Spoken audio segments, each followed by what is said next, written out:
के माला शोभे मेरे गा के छाला भंगिया धतूर पी के रोही माता वाला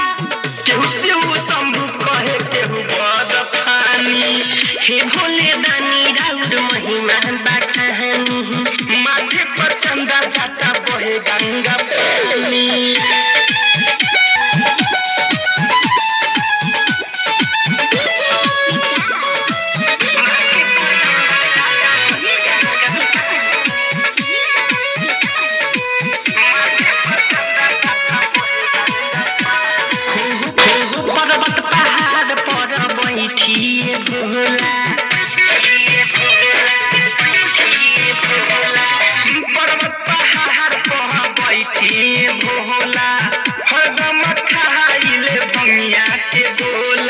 जोगिया के भेष धके रही हरमेश जी माही पार्वती संगे कार्तिक गणेश जी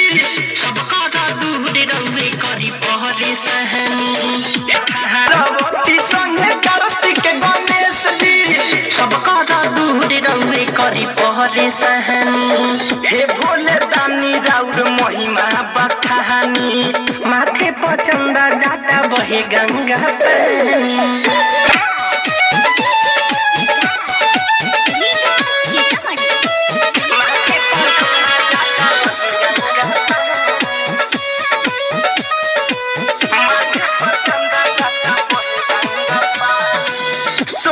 रसूल भोला हाथ में कमंड